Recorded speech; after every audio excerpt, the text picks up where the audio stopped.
Okay, good morning, good afternoon, good evening, wherever you are in the world. My name is Ingram Jones, and here we are with Vasyl Lomachenko versus Nicholas Walters post-fight thoughts. Well, here we are. The fight a lot of people wanted to see. They wanted to see it a year ago. It never happened, and I believe back then Nicholas Walters would have been paid even more money. So here we are in 2016. One of the fights, very highly anticipated, the puncher versus the boxer, the significantly better boxer versus a guy who hadn't fought for over a year. I did talk about in my pre-fight with Bo Bland earlier on the show when I was post-fighting Carson Jones's fight. I was asking for the last year what Nicholas Walters had been doing in the Caribbean. Now, there's one thing getting in the ring and fighting a guy and knocking him over and getting into the habit of doing that, and then expecting to win a fight or used to winning a fight in a certain fashion. There's another thing where you get in the ring as an unbeaten fighter, and every time you try to land a punch on somebody, that person is not there to hit. But every time you go forward, they're hitting you. That's a different situation altogether. Nicholas Walters was met with the Matrix tonight. He was met with a guy that was a far superior boxer, a far superior fighter, and all in the footwork, the hand speed. And Walters, in the end, ends up quitting on his stool. Probably part exhaustion, probably fed up of taking all the blows, and systematically broken down, mentally shattered. Because once you're once you're physically shattered, okay, sorry, once you're mentally shattered, then physically it's just a knock-on effect. Because if you're physically shattered, you can always turn around mentally and say, come on, I can get through this. But when you're mentally shattered, it don't matter what the body wants to do, the mind's got another mindset. And so Nicholas Walters now is walking around the ring getting punched all around the ring. I don't know how the fight was set up in the first place, or originally. I mean, a negotiation table, but Walters was paid less for this fight. But boxing or any sport generally is 10% mental. Oh, 90% mental and 10% physical at the top end of the sport, or of any sportsman.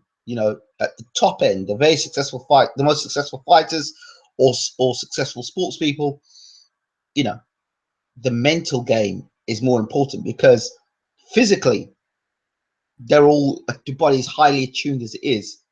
So it's the mental state that gets them through. And Nicholas Walters was found wanting. People referred to the no mass of Roberto Duran. A lot of people will be happy tonight to see Nicholas Walters quit. Maybe not in that fashion. They probably wanted to get a clean knockout tonight. They didn't get that.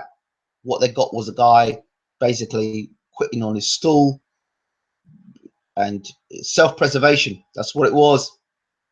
Self-preservation. Nicholas Walters didn't care about the fans. Nicholas Walters didn't care about his management. Nicholas Walters didn't care about Bob Arum. Nicholas Walters didn't care about Lomachenko. All he cared about was himself. How the hell do I get myself out of this situation? How the hell do I get out of it? I can't hit him. I'm probably not in the shape I should be in. I was probably maybe slightly arrogant, thinking I was just going to go out there and thump a boy down. I'm just thinking, I'm just going to thump him down and it'd be all right. And that didn't work out. So there's a million and one reason as to why Nicholas Walters did ultimately push the panic button, or the get out of jail card. And the ramifications for that, for his boxing career, will be quite detrimental. That's like pushing the self-destruct button on, you know, in your career. There's one thing quitting a fight because you broke your arm or your injury, or you're getting, you know, you've been knocked down several times, you've given it your all. But this guy was getting systematically outboxed and goes back to his corner and he quits the fight. So, like I said, congratulations to Vasyl Lomachenko. Certainly not the way he would want to be winning a fight, but nonetheless, when you're that classy a fighter, things like that happen. For those people who want to see a punch up, then Lomachenko's not really a guy for that. You know, movement, speed, combination punches, footwork. You know, it's funny. There's so many fighters in the world that box like that, but are considered boring. But for some reason, Lomachenko is exciting. Go figure. So I think tonight, all I've got to say is, in terms of Lomachenko, fantastic. I hear stories about him possibly moving up to fight Manny Pacquiao at light welterweight. I wouldn't advise that fight for Manny Pacquiao. Terence Crawford. Would Rigondeaux, is that a possible fight? Rigondeaux versus Lomachenko. Could that fight happen? Is that a possibility? That's what's got to be asked yourself that question as well. So, really and truly, guy who hasn't fought for a year,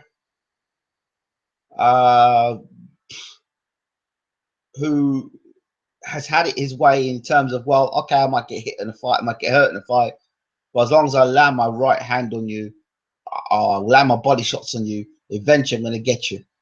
But when that doesn't happen, when your punches, like I said, you know, in the pre-fight to this, I said, will Lomachenko's skill be able to nullify Walter's punching power? It did, which meant Walters was just a guy following him around the ring. That's all it was, because the punching power was nullified, which is what gave Walters a chance in this fight. If he lands on Lomachenko, what happens? Well, the skill, the footwork, the class nullified all of that. So I guess even those who wanted revenge of the Andre Ward victory of the weekend probably didn't quite get it, because they didn't get Walters getting knocked out. Instead, Walters said, no mass, I don't want any more of this. And that was that. So, like I said, congratulations to Lomachenko. Let's just hope that other fighters don't do that to him. And as for Nicholas Walters, what have you done? What have you done? There's not more I can say about it, really. So I'll leave it as that. Congratulations to Lomachenko. Masterclass. The Matrix continues. Rigondeaux next, possibly. Gamboa, I don't know. I don't know. It's going to be the guy that beats Lomachenko.